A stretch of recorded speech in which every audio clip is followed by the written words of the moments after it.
Stitch and turn, stitch and turn, stitch and turn. Jewel Libby folded the raw edges of silk into narrow hems as her feet pumped the treadle. Monotony was what made the job dangerous.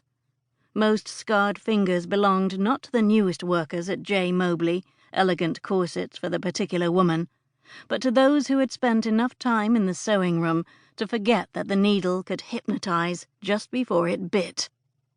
That same necessity to be alert took away temptation to chat with the women nearest her for the 6 days weekly, 10 hours daily Jewel sat among them. Besides, socializing could get a person sacked, and then how would she feed her daughter? Mr. Fowler's whistle shrilled. Machines hummed into silence. 40 sets of eyes mirrored Jewel's own puzzlement, for no evening sunlight slanted through the west windows. The manager jumped up onto a chair and clapped his hands, an unnecessary action in the tense stillness. "On account of the birth of Mr. Mobley's second granddaughter, you may all go home." 4 hours early, Jewel said to another worker while joining the applause. "God bless the child," someone exclaimed. "If she'd only been a grandson, we'd have been given the whole day," Mrs. Fenton said sagely, during the homeward trek up Steelhouse Lane. Jewel sent a look over her shoulder before risking a guilty smile. Not that Mr. Mobley would be anywhere in the vicinity. She had seen the factory owner once during 2 years of employment. "Why are boys more valued than girls, do you think?" Jewel asked the older woman. "Rich folk care about carrying on the name. We poor need sons because we can send them out to work earlier than girls. And they're paid more." Jewel gave her a sidelong look. Mrs. Fenton shrugged. "Life's hard if you ain't noticed."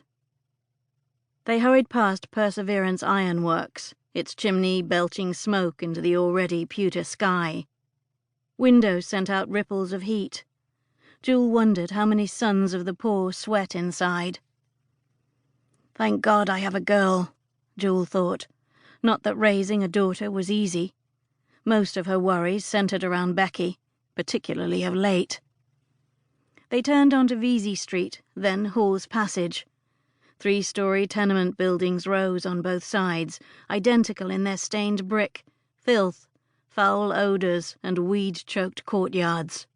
"I've got it!" a young voice called. "Over here!" piped another. 60 feet ahead in the lane, 5 young boys played a game of catch with a ball. Near the arched entrance of the building on the right, a man stood holding a small girl's hand. Jewel's breath caught in her throat at the sight of the girl's berry-red hair, so like her own. "Do you see—" Mrs. Fenton began. "Becky!" Jewel gathered her skirts and ran. Mr. Dunstan dropped her daughter's hand. He was 40 or so, tall and solidly built, with blue eyes that could have been handsome if not set above a vulgar smile. He called out, "You'll be hurting yourself if you slip on them cobbles, Mrs. Libby." Automatically, Jewel slowed her steps, the immediate danger past. She drew close enough to take 4-year-old Becky's hand. The small palm was clammy from the rent collector's grasp, and she had to fight the urge to wipe it against her skirt.